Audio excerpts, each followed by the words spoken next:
My dad ditched me all my life to spend more time with my half-brother, saying I need to be strong as a big brother, so I grew up strong without him, and now I won't speak to him ever again.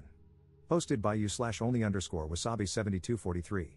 I made this account a few days ago, debated on actually posting about this because it's stupid, but here I am. So, I, 17M, am graduating high school this year. My parents divorced when I was just shy of 2, a long time ago.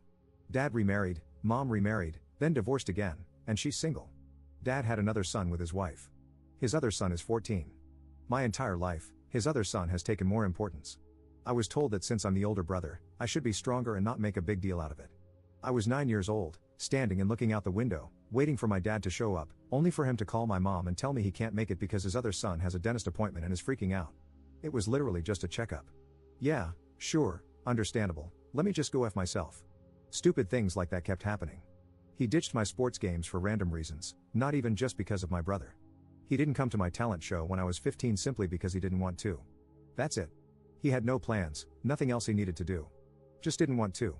I spent months learning guitar and a song to play for him since he loves guitar and loves that song. Oh well, let me go F myself again. My parents don't have a good relationship, but my mom doesn't keep him from me. I've heard their conversations, he just doesn't want to be there. I don't know. At one point, I asked my mom if he really was my dad, and she said yes and asked why I was saying things like that. I asked, why does he hate me then? It was an emotional moment, but it passed. That happened just before my 17th birthday, and since then, I've just kind of stayed in my lane. If he reached out to me, I'd say hi, but I wouldn't ask him anything. I wouldn't hug him if I saw him, and I wouldn't beg for time together. I'm kind of indifferent, I guess. Not saying he was never in my life, but he was really only there for the moments where literally anyone else would call him a jerk if he wasn't. Birthdays, short visits on Christmas, when I had surgery as a kid, he was there for that. But for anything else, he was busy like 70% of the time. Well, last week, he told me he regretted being so absent in my life. He also told me he had pre-planned a trip for him to drive me to college when I start. We would leave immediately following my graduation and just drive across the country. I haven't been accepted to any college yet, but I've spoken to the one I want to go to, which is in Washington, and with my grades, it's basically guaranteed. I told him not to bother and that he should spend the summer with his son. I do want to point out that I've never said no when he's asked to hang out or talk on the phone. I always said yes, even when I didn't want to, just to keep the peace and avoid causing issues. But as far as I'm concerned, I don't have a dad, I have a mother and a man who occasionally spares time for his other kid. He didn't like my reply and said I'm his son too. Lol, not gonna lie, I laughed and asked, since when? We kind of fought after that and didn't end on a good note. I told him I was planning on dropping contact when I turned 18 since he'd probably do the same. So why bother keeping this relationship alive when he's never wanted to know me, and I've stopped wanting him to. He's been trying to reach out, but I shut it down every time. He's dropped by, but I don't see him. He calls, I decline. He messages, I ignore. Yesterday, I messaged him, hi dad, please stop trying to talk to me. I truly want no relationship with you. You never wanted one with me, so I don't see why you're acting so hurt by this.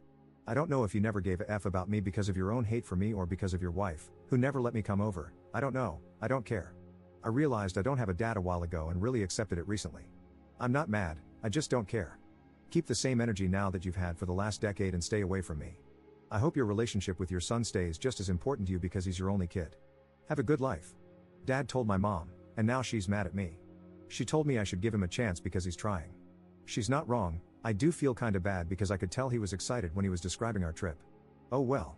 I wanted a dad who would be proud of my achievements and my grades, but instead, I got a good job card from a grocery store and an I'm proud of you text. Really sincere. Mom's still trying to guilt trip me, and I'm starting to feel like I should just do the trip, then block his number once I'm at college. It's another year of faking smiles with him, and I just don't want to do that. It would be easier, though. I don't know, am I a jerk for all this? Commenter. Not the jerk. If you had agreed to the trip, your sibling would probably have been a last-minute addition so you two could get to know each other better. I'm betting Dad was hoping to blindside you, and by then, it would be too late to back out.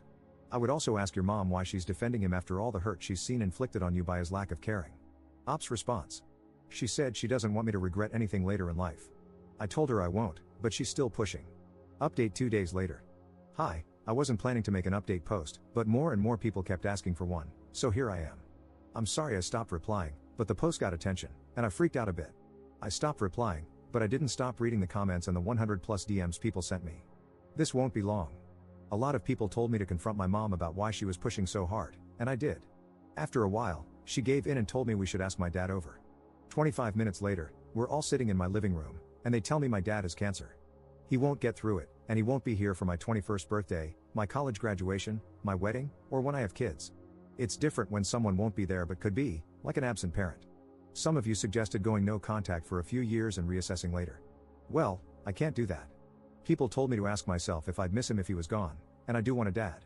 I don't know what to say. Who doesn't want a father in their life? Yes, I seemed indifferent in my post, and I really felt that way, but he's not going to be here. So I don't really get to take my time and go to therapy, which almost every single person suggested. If I only get to have a dad for a year, then I'm taking it. I'm going on the trip with him. They made it very clear there's a chance he won't be here, and if that happens, he wants me to go with my mom. He had planned for us to see the country, see where he grew up, and make memories together so I'd have something. I know people will be mad about what I'm doing, and I'm sorry. Thank you for your advice and your personal stories to help me decide what to do. Is he just doing this now to clear his conscience? Probably. But I don't care. He won't get to see either of his kids grow up, and I think that's punishment enough. Commenter. You do realize that if he didn't have cancer, he still would have chosen to be absent, right? That he isn't wanting to hang out with you out of love, it's because of guilt. This is still all about him. Ops response. Yes, I'm aware, but I don't care. I'm not doing this for him to feel better about himself, I'm doing it so I can have memories with my dad. I don't get to wait years and work through my emotions to figure out if I want a relationship with him or not, it's already decided that I don't get one. Yes, I know if he wasn't dying, he wouldn't be here. I don't know if things will go back to how they were, and I don't know if he'll go back to focusing on his other son and drop me again. But I feel like I owe it to myself to try, and if it doesn't work out how I'm hoping, then F it, at least I gave it an honest effort. I'm not going into this with an open heart and a smile on my face, but I'm willing to be there and talk.